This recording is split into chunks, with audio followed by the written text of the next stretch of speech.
ఈరోజు నేను మామిడికాయ గంగవాయల కూర పప్పు చూపించబోతున్నాను.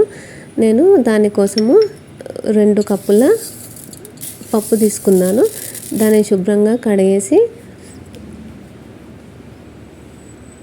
మనం వాటర్ తాగే గ్లాస్ ఉంటుంది కదా, ఆ గ్లాస్తో 1.5 గ్లాస్ వాటర్ పోసుకోవాలి. నేను 2 కట్టల గంగవాయల కూర తీసుకున్నాను. ఇది పాయల కూర అని కూడా అంటారు. నేనైతే 2 కట్టలు తీసుకున్నాను. స్టవ్ ఆన్ చేసి కుక్కర్ పెట్టుకోవాలి. దాంట్లో ముందుగా మనం కడిగి పెట్టుకున్న గంగవాయల కూరని వేసుకోవాలి.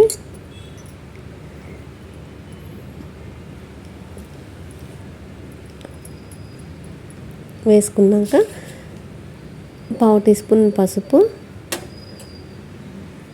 ఉల్లిపాయ ముక్కల్ని ఈ విధంగా పెద్ద పెద్దగా కట్ చేసి వేసుకోవాలండి. ఇంకా రుచికి సరిపడా కారం, నేను 1.5 టీ స్పూన్ కారం వేసుకుంటున్నాను.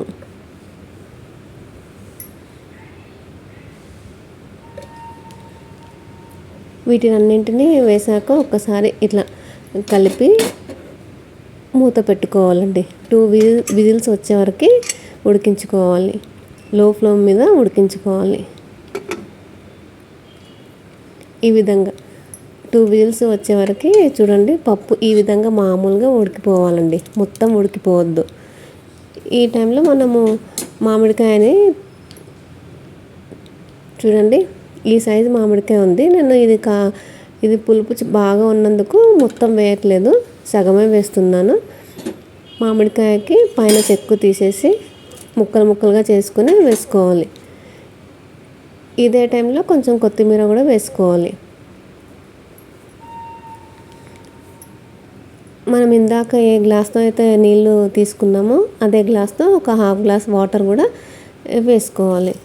వేసుకొని ఇంకొక విజిల్ వచ్చే వరకు ఉడికించుకోవాలి. మొత్తం పప్పు ఉడికిపోతుంది. చూడండి, ఈ విధంగా మెత్తగా అయిపోతుంది. దీన్ని మనము పప్పు గుత్తితో మెత్తగా రుబ్బుకోవాలి. ఉప్పు వేసుకొని రుబ్బేసుకోవాలి.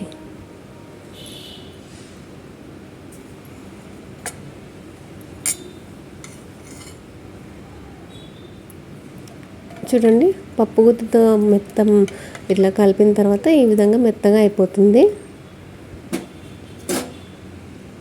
ఇప్పుడు దీన్ని పోపు పెట్టుకోవాలి. పోపు కోసం స్టవ్ ఆన్ చేసి కడాయి పెట్టుకొని అది వేడయ్యాక 1 స్పూన్ ఆయిల్ వేసుకోవాలి. ఆయిల్ వేడయ్యాక పోపు దినుసులు, ఆవాలు, జీలకర్ర వేసుకోవాలి.